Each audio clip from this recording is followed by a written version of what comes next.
കഥാവായി യേശുവിൻ്റെ നിസ്തുല്യ തിരുനാമം വാഴ്ത്തപ്പെടുമാറാകട്ടെ.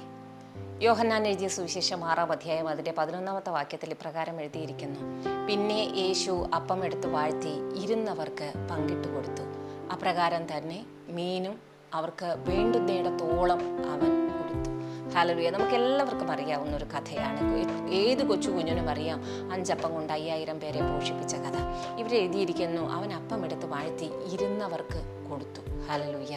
നമ്മുടെ ജീവിതത്തിൻ്റെ അവസ്ഥകൾ നോക്കിയാലും എവിടെയൊക്കെയോ മറ്റുള്ളവർ നമ്മെ അങ്ങ് ഇരുത്തി നമുക്കിനി എഴുന്നേറ്റ് നടക്കുവാൻ കഴിയുകയില്ല, ഒന്നും ചെയ്യുവാൻ കഴിയാതെ വണ്ണം ജീവിതത്തിൻ്റെ പ്രയാസങ്ങൾ, പ്രശ്നങ്ങളെല്ലാം നമ്മെ ഇരുത്തിക്കളഞ്ഞ സ്ഥാനത്ത് ഹല്ലേലൂയ കർത്താവായിരിക്കുന്ന യേശു പറയുന്നു, അവിടെ എഴുതിയിരിക്കുന്നു, വചനത്തിൽ എഴുതിയിരിക്കുന്നു, അപ്പം എടുത്ത് വാഴ്ത്തി ഇരുന്നവർക്ക് കൊടുത്തു.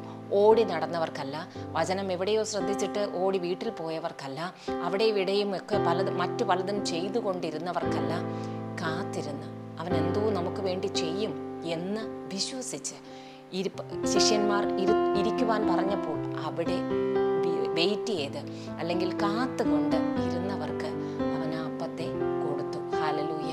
പ്രിയമുള്ള ദൈവമക്കളെ, ജീവിതത്തിൽ പലവിധമായിരിക്കുന്ന പ്രശ്നങ്ങൾ, പലവിധമായിരിക്കുന്ന ആവശ്യങ്ങൾ, ഇവർക്ക് ഒരു നേരത്തെ ആഹാരമായിരുന്നു ഈ കർത്താവിൻ്റെ മുമ്പിലിരുന്ന ജനത്തിൻ്റെ ആവശ്യം. നമ്മുടെ ജീവിതത്തിലേക്ക് നോക്കിയാൽ നമുക്കറിയാം എന്തൊക്കെയോ വിഷയങ്ങൾ, കുഞ്ഞുങ്ങളുടെ വിഷയങ്ങൾ, സാമ്പത്തികമായിരിക്കുന്ന വലിയ പ്രയാസങ്ങൾ, ഒരു ഭവനത്തിൻ്റെ ആവശ്യം, പലതും നമ്മുടെ മുമ്പിലുണ്ട്. ഒരു ജോലി, ആരോഗ്യം, പലതുമുണ്ട്.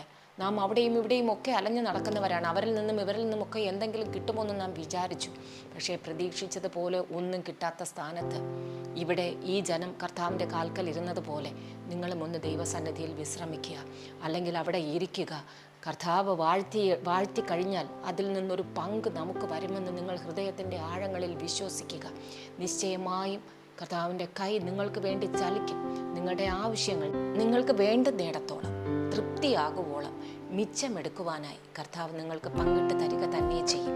ആ ഒരു വിശ്വാസം, അലഞ്ഞു നടന്നവർ, ക്ഷീണിച്ചു പോയവർ ഒന്ന് ദൈവസന്നിധിയിൽ കാത്തിരിക്കുക.